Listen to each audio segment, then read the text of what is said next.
Okay, RJ, let's kick it off where the night began, that exciting heat race. Dude, heat races aren't that long. Did it feel long? Honestly, I was kind of surprised whenever the white flag came out. Then I was like, holy crap, like I might win this thing. But honestly, it started from the beginning of the day. Like, I had a plan, like no expectations. Let's show up, let's ride the bike. I mean, dude, I had 5 days on it, and the first 2 were a complete wash. Like, I literally could not even ride this thing. It was so fast. I was OJ and everything. I had my 250 suspension, so I didn't even have a setup. So that was last week. Friday, I got a better setup, made a couple changes, and it kind of came around a little bit. There's a little bit of hope. I'm like, all right, like, you know, Daytona might happen. And then this week, Tuesday, I rode the outdoor, or like our Daytona track, and I was like, damn, all right, like, feel pretty good. A lot of times we're good. And then Wednesday, team showed up, and we did some testing, and then I'm like, all right, like, we're going racing. But dude, this whole thing, like, I mean, there's not many teams that would let their 250 guy go up there and go race at Supercross after I've never raced a 450 like professionally. So, man, just it's cool to see these guys believe in me, and man, I love it over here, and a lot of fun. So the 8th and Main was still solid, but I was kind of thinking about this. I know in the U.S. the big thing is you win a 250 title, then you move on.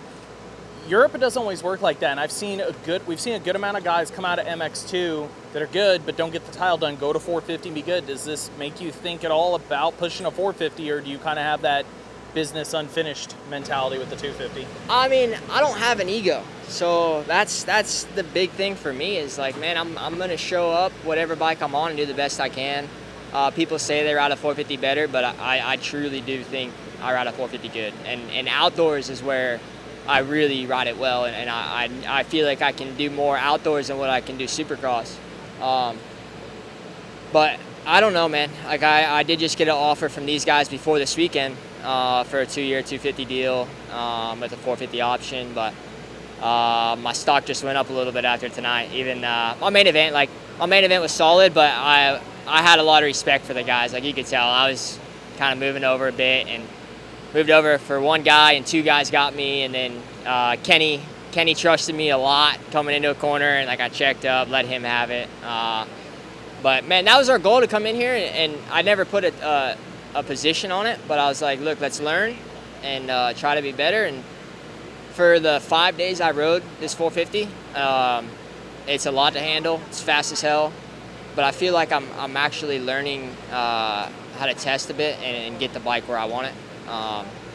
And like I said, 5 days, and we just went out there and rode pretty damn well tonight, so can't really complain. Could we go race Indy?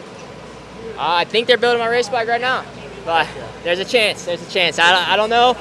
I got to go talk to them actually about my bonus program, because we didn't expect to get a heat race right in there, so let me go find Nate before we leave here tonight. It sounds like everything we need to talk to Nate. Hey, Nate.